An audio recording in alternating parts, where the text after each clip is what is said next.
Hello, I'm Dan Weiser, the co-founder of CLASSCOPIA. Marcia Colligan, our president, would like to welcome you to another CLASSCOPIA performance. This one is called Wind Power, and it features oboe player Ron Erler, bassoonist Sandy Johnson, myself on the piano, playing three wonderful works. We will start off with Beethoven Opus 11 Trio, originally for clarinet, cello, and piano. And then we have the Trio Pathétique by Mikhail Glinka, a wonderful Russian composer, again, originally for clarinet, cello, piano. And then we will finish with the Faure, Gabriel Faure Dolly Suite, which really is a four-hand piano piece, but arranged here for this wonderful combination of oboe, bassoon, and piano by New Hampshire composer Christopher Keyes. Sit back and enjoy this wonderful program. Our first piece today is an early work by the great Ludwig van Beethoven, who we have been celebrating all year long as he turns 250 years old this December. This is a piece that he wrote in around the year 1796. He had come over from Bonn, Germany in 1792 and had begun to study with Franz Joseph Haydn, then the greatest living composer. He had hoped to study with Wolfgang Amadeus Mozart, but Mozart died in December of 1791. But Haydn and Beethoven did not always get along too well. Haydn wanted Beethoven to write more charming, tasteful music, and Beethoven was already a stubborn young man who believed that he had all the answers to where music was going, and in many cases he did. And Beethoven was also at this time a remarkable piano player. That's in fact what he was most known for when he first came to Vienna. And he took part in several different piano duels with famous pianists who were also in Vienna at the time.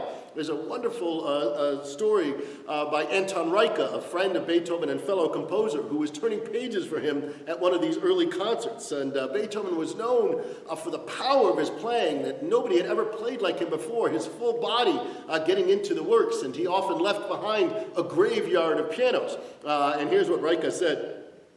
Beethoven had asked me to turn pages for him, but I was mostly occupied in wrenching the strings of the piano which had snapped, while the hammers stuck among the broken strings.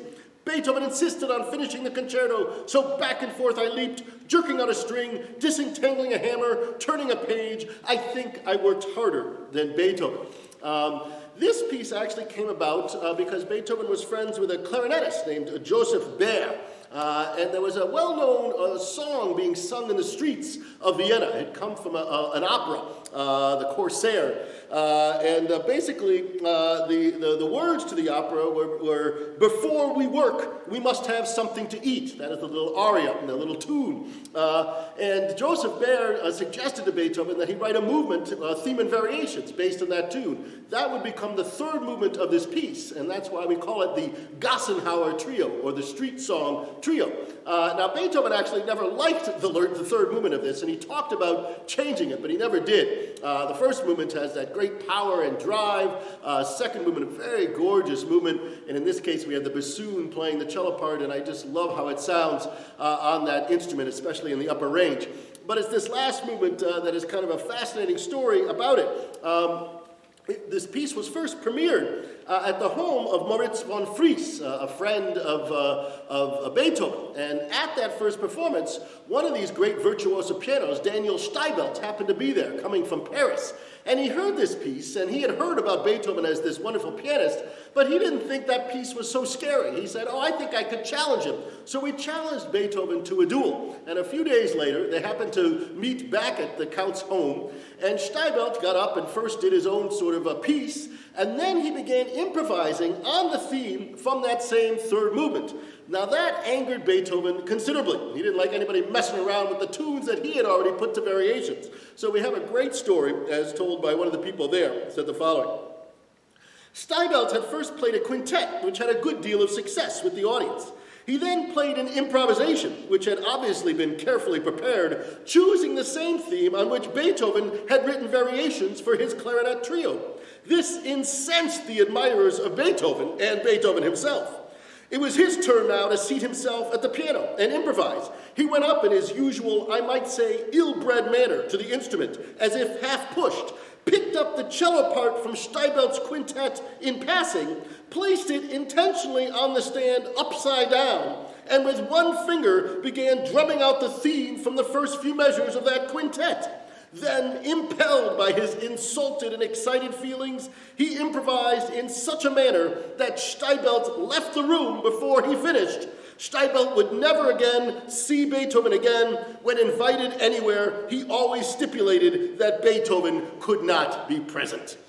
So we hope you enjoy this wonderful piece, very early Beethoven, showing his youthful excitement. Enjoy Beethoven, Opus 11.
moves us into the more romantic period, the 1830s to be exact, and the music of a Russian composer, Mikhail Glinka, who is often described as the father of Russian classical music, who was a very important influence on the future Russian composers like Tchaikovsky and Balakirev and Rimsky-Korsakov, with his ideas of Russian national music. And in fact, one of his great quotes is, "The nation composes its music, the composer only arranges it." Glinka was born into a very wealthy family when he was a sickly child and was often confined to his bedroom and listened to the sound of the church bells going off. And his uncle had an orchestra that often played, and the music really had an effect upon him. He said, "Music is my soul." But early on, he had a job, a kind of menial job, as an assistant secretary of the Department of Public Highways. Apparently, there was not a lot of work that he had to do, so he got to spend a lot of time composing music and playing some piano. And ultimately, in 1830, he gets told by a physician, because of his ill health, to head down to Italy for a little while. And it's while he's in Italy that he begins to listen to the operas of Bellini and Donizetti. And you will hear in this piece a lot of the influence of those operas, especially in the third movement, which is kind of the center of this movement. Feels very much like a bel canto opera moment in there.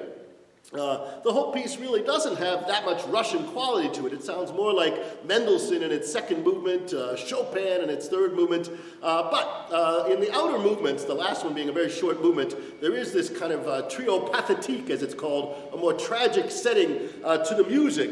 And supposedly, this was written after a love affair fell apart. And in fact, on the score in French, Glinka wrote, "The only way I know love is by the pain it causes." So I think we don't know exactly which love affair it was. He apparently had several different singers he was in love with while he was in Italy. But you will hear the pathos of that first movement, then that much lighter scherzo second movement, the gorgeous third movement, which has that Chopinesque and operatic Bellini quality. And then the last movement, very short, just sort of summarizes the whole piece, bringing back part of that first movement as well. So here's a very early work. We think it was written in 1832, although it was not published in Moscow until 1878, long after Glinka had died. He did die writing the first great Russian opera, Ruslan and Ivan Susarin, and The Life of the Tsar, Ruslan and Lyudmila. So he goes down in history as one of those first great Russian composers, and here's a very early work that he wrote, Mikhail Glinka's Trio Pathétique.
Our final piece today is a wonderful arrangement of a very famous four-hand piano work by Gabriel Faure, known as the Dolly Suite. It has been arranged by Christopher Keyes, a fantastic composer and friend at the University of New Hampshire, although I believe he's just retired from there, and he has graciously let us have this piece. We played one of his arrangements of Bizet's children's games at the last concert we did with Oboe, Bassoon, and piano. We loved it so much, we wanted to try this piece as well. Faure is one of the great French composers of the end of the last century, of the 19th century, and into the 20th century. One of his great quotes was, "Music exists to elevate us as far as possible above everyday life." And with all the commotion of the pandemic and the election, we hope that this concert and the music will help elevate us to a new place. Another great quote by George Orrick, he said, "Faure's achievement was to invent musical forms which attracted our hearts and senses without debasing them. He offered an homage to beauty in which there was not only faith, but a discreet yet irresistible passion. The delicate precision of his architecture, the concision of his ideas will long guide us in our moments of anxiety." He was born in 1845, grew up playing a lot of church music, did not actually go to the Paris Conservatory. He went to a different school, the Niedermeyer School, which specialized in the training of church musicians. And he actually had a job as an organist at the prestigious Madeleine Church in Paris. But he had a wonderful young teacher, Camille Saint-Saëns, who encouraged him to sort of go more into composing. And he had kind of a sad love life. He had fallen in love with Marianne Viardot, the daughter of a well-known singer, and courted her for several years. And in fact, they were engaged. But in the 1870s, she suddenly broke off the engagement. He then married a woman, Marie Frémier, the daughter of a sculptor. They had a couple kids together, but apparently it was a rather loveless marriage. And Faure then subsequently went on to have several different affairs, including one with a woman named Emma Bardock, a wonderful soprano, the wife of a wealthy banker.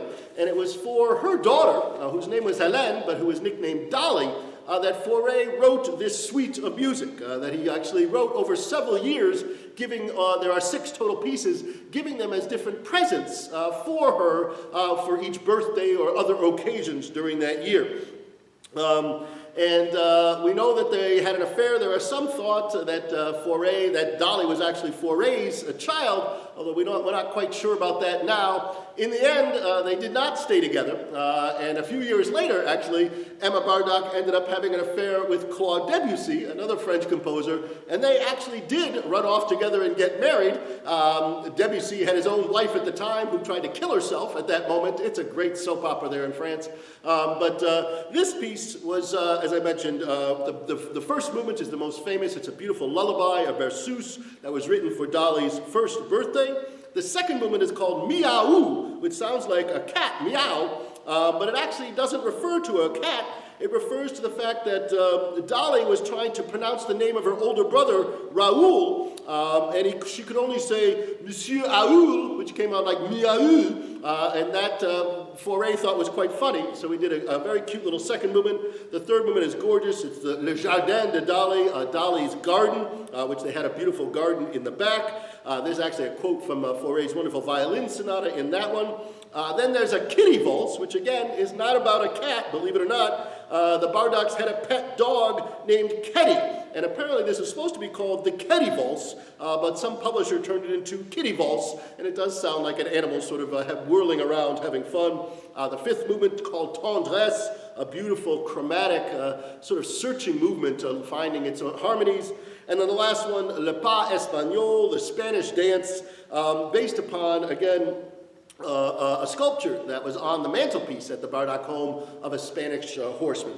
So we hope you really love this great, great work, originally for four-hand piano. Here is the Dolly Suite by Gabriel Faure.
again for being a part of this Classicopia program. Marcia Colligan and I want to thank you for continuing to support live music during these difficult times.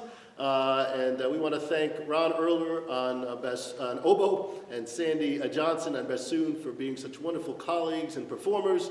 And a special thanks to Emmanuel and Francis Borowski for all of their hard work on making this recording possible. We hope you enjoyed this beautiful combination of instruments.